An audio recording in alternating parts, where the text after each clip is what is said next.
Welcome everyone to the 8th annual high-level meeting of Caring for Climate. I am absolutely delighted to be introducing and moderating our first panel named From Paris to Glasgow, Progress on Climate Action Since 2015.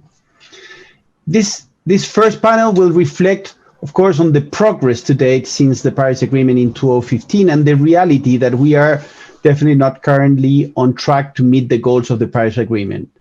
However, there has been incredible progress in a wide variety of sectors, in many of them much more rapidly than anyone has projected. And we know now we have the opportunity of a lifetime to capitalize on this momentum that we are witnessing and to meet our climate goals. We are here today to highlight the highest priorities for growing those positive signals and accelerating action. Leaders will share the lessons they have learned on their net zero journey and how to build on that progress to redouble efforts in the face of growing impacts and risk. Hopefully, these lessons will help the audience to be inspired and feel encouraged to take very concrete action. So I'm really excited to introduce our three panelists, Mrs. Sandra Wu, Chairperson and CEO of Kokusai Kogyo Co. Limited, Mr. Roberto Marques, Executive Chairman and Group CEO of Natura and Company, and Mrs. Mary SHAPIRO, Vice Chair for Public Policy at Bloomberg LP and member of the TCFD Secretariat.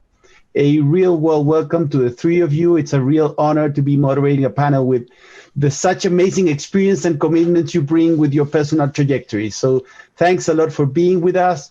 And now, first, I would like to ask you all to introduce yourselves and tell us about where you're joining us from. So first, if I can start with you, Sandra. Yeah, my name is Sandra. I'm joining from Japan. Thank you. Roberto. Hi, everybody. Gonzalo, thanks for having us. Excited to be on this panel with all of you and such an important issue.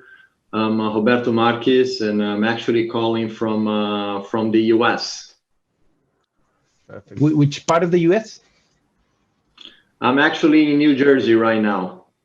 New Jersey, East Coast. And how about you, Mary? I'm Mary SHAPIRO, and I'm joining from Washington, D.C. Great.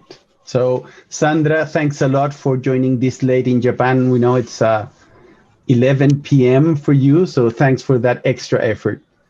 Well, again, great to have all of you with us today. Thanks a lot. And I would like to start now our discussion with this particular question, asking each of you to answer the same one. What are some of the steps your organization has taken on climate action since 2015, and how do you view the progress within your sector? So first, I would like again to start with you, Sandra, please. Thank you, Gonzalo. Well, but first of all, let me start by noting that Kokusai Kogyo is a geospatial solution company in Japan with the track record of working with governments for over 70 years. We serve market in Asia. We've also been active in the field of international development for 50 years, but our main market is domestic. Well, you might remember Japan as the recipient of the Fossil Awards at the COP25, but the new Prime Minister has now committed to net zero by 2050. And even before that, there was a lot being done on the ground by both government and the non-state sectors.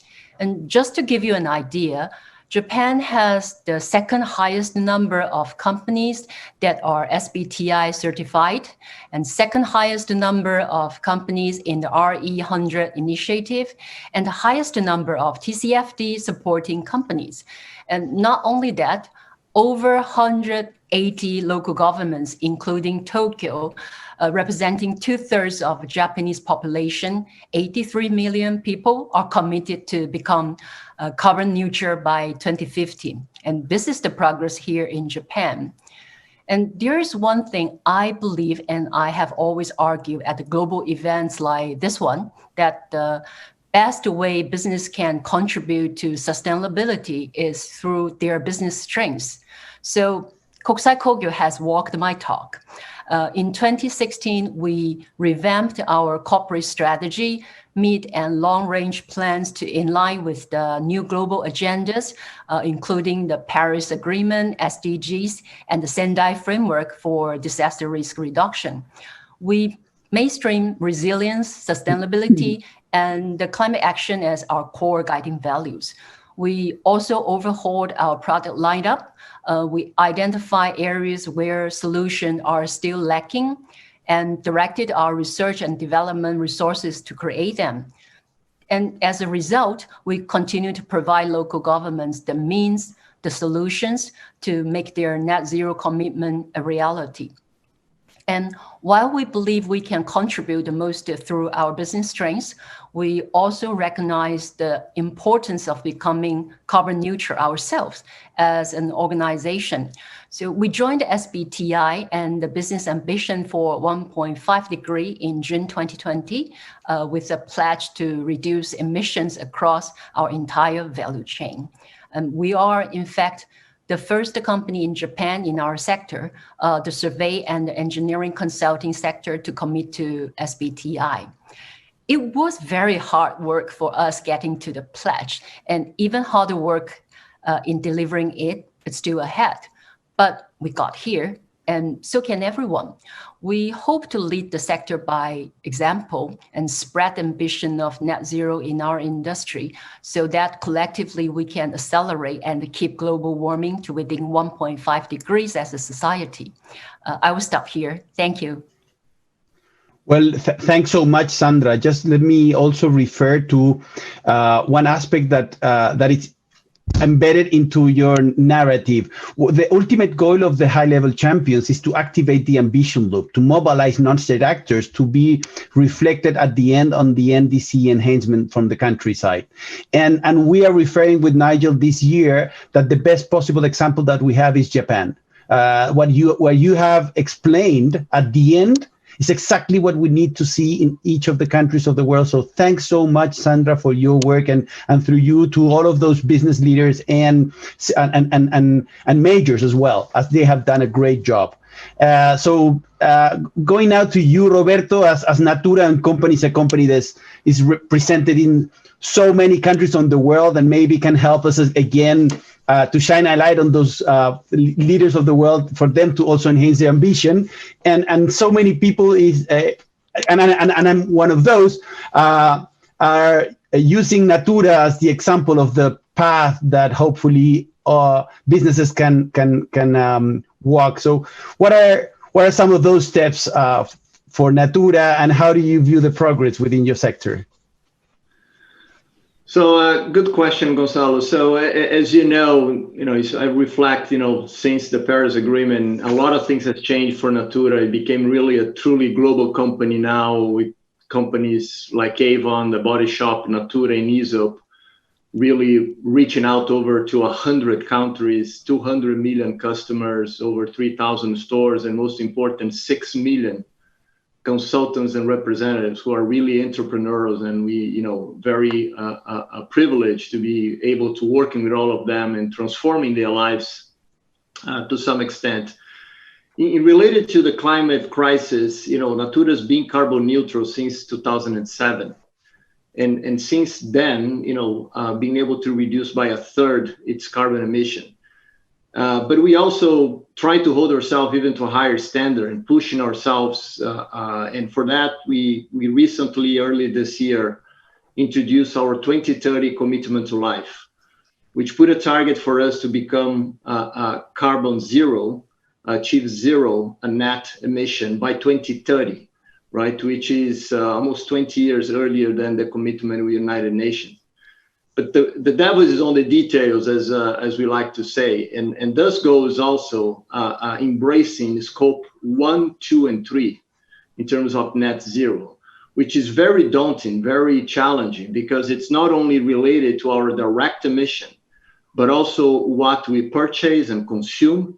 But most important on scope 3 is to become net zero on the end-to-end supply chain, which means that we needed to bring together our partners in supply chain, since we are committing ourselves to that very ambitious target.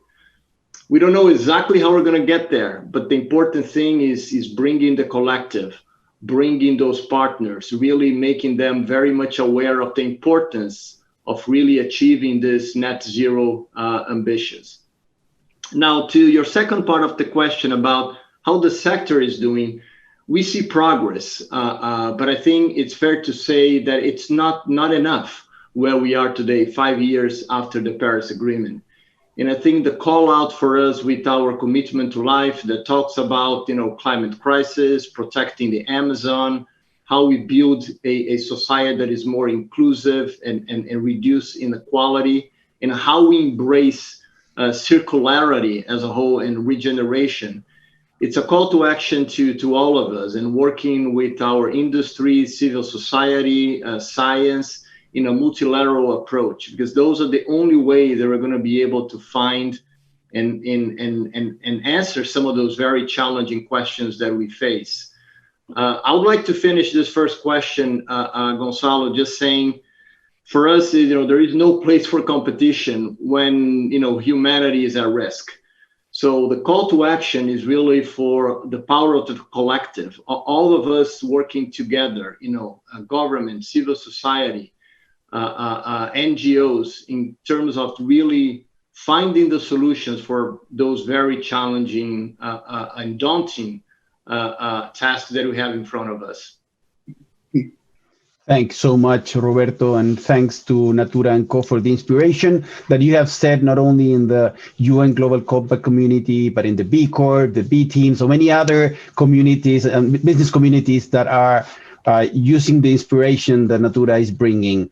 And that work that Sandra and Roberto has explained is incapable to be delivered without a financial market that is also aligned. So Mary, I would like to not only refer to the main questions, but it would be great to listen to you about about the momentum around TCFD since it was created back in 2015. Thank you, Gonzalo. It's very nice to be here. And just to quickly remind everyone, the TCFD, the Task Force for Climate-Related Financial Disclosure, was announced 5 years ago at COP. And it was done in response to a Financial Stability Board request to try to improve the quality and the quantity of climate-related financial disclosure in the marketplace so that investors, lenders, and insurers could make better informed economic and capital allocation decisions, to aid policymakers in understanding the impact of climate on the stability of the financial system, and for central bankers and others, the ability to understand better what the impact of climate was on the individual financial institutions that they supervise, and then more broadly to help smooth the transition to a low carbon economy. And I have to say that thanks to leaders across government, business, and finance, climate risk disclosure is seeing extraordinary uptake around the world. When we released our recommendations in 2017, we struggled to get 100 CEOs to publicly commit to supporting the need for better information on climate risk and an analysis of climate-related risks. Since then, the uptake, as I say, has been tremendous across public and private sector, and really accelerated the adoption of the TCFD disclosure framework. What we've seen over the past 3 years is really broad appreciation by corporates that climate risk is indeed material financial risk. We've seen rapidly increasing demands from institutional investors for decision-useful climate disclosures, and a realization by the official sector that this disclosure is essential to the functioning of the capital markets and to countries' ability to meet net zero commitments where they've made them. So in terms of the numbers, we have over 1,600 supporters now, including companies from 77 countries with a combined market capitalization of $15 trillion. and financial firms, including the world's largest asset owners, with responsibility for $150 trillion of assets, all supporting the TCFD. We've got more than 110 regulators and central bankers from around the world and 10 national governments that have endorsed TCFD, with 2 countries just in the last month or so, New Zealand and the UK, announcing the TCFD disclosure will be mandatory in their economies. And we're even seeing signs of progress in the United States, which is very good news and very heartening for me. Amazing. Thank you, Mary. And thanks to the 3 of you for those inspiring stories. You are truly climate champions. And when we refer to our work with Nigel as climate champions being named by the UN, most of the time it's about celebrating the efforts and the commitments and goals of others. So that this is a moment when I have to clap and stand up and properly recognize all the work that you are doing.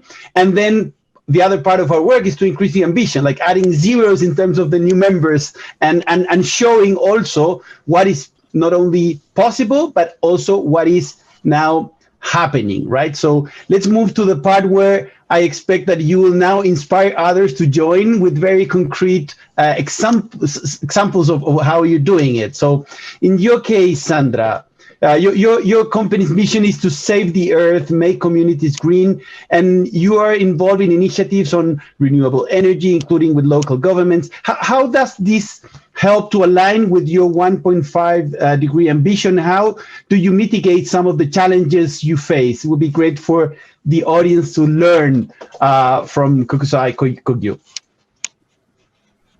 Yes, Gonzalo, thank you for the question. I mentioned that Japan now has over 180 aspiring zero carbon cities, but our local governments have been working since Paris to meet a national 26% emission reduction target by 2030 and 80% by 2050.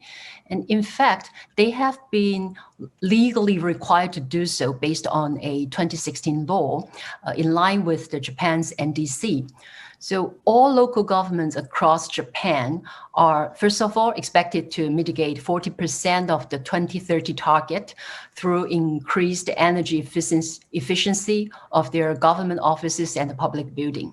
And additionally, larger local governments units have been required to plan and implement area-wide project tailored to their specific local conditions, combining various means, including renewable energy, local production and consumption of energy, clean transport, zero energy homes and office, enhancing carbon sinks such as forest, and many, many others options to achieve the rest of the 2030 targets.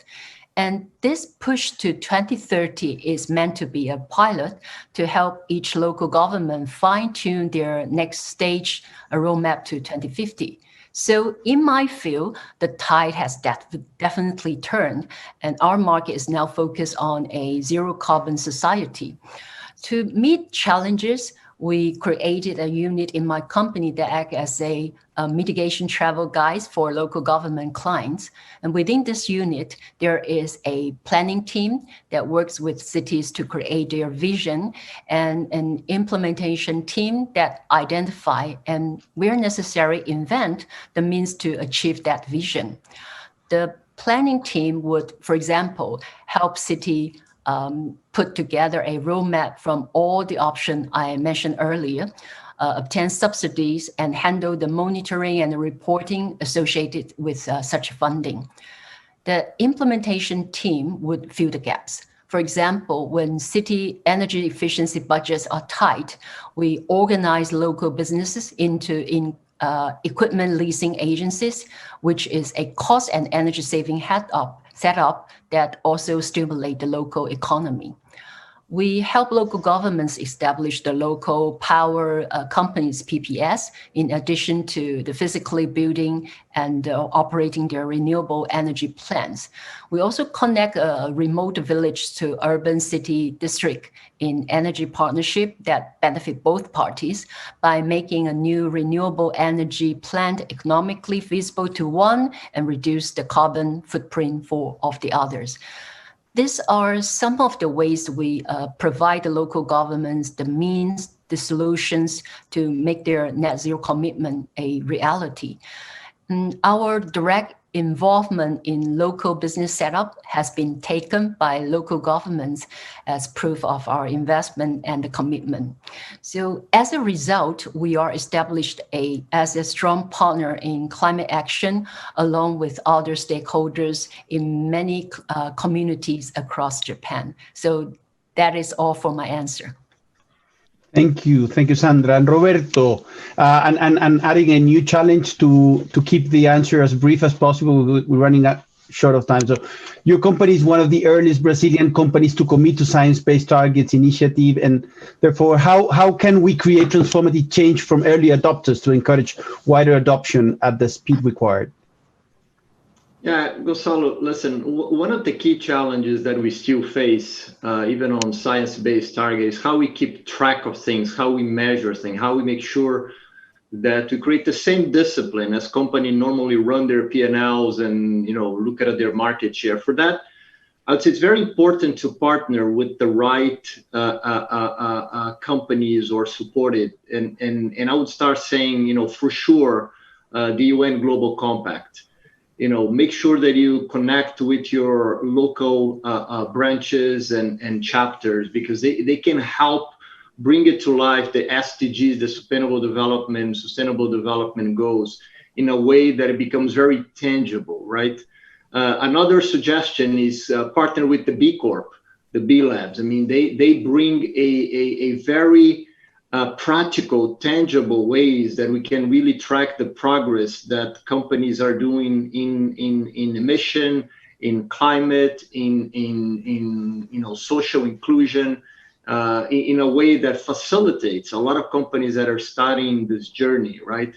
And I would, last but not least, also talking about the task force on climate financial disclosure. We are partnering now with them to make sure that we can really track those things and disclose those things in a very transparent way. So in a nutshell, Gonzalo, is, we can solve those things on our own. And I think a lot of companies have that still idea that they can find the solutions within themselves. It's very important to reach out, find the right expertise, find the right partners that can help, really advancing that agenda. Thanks so much, Roberto. Mary, how are companies and investors transitioning to a net zero economy through greater transparency and disclosure?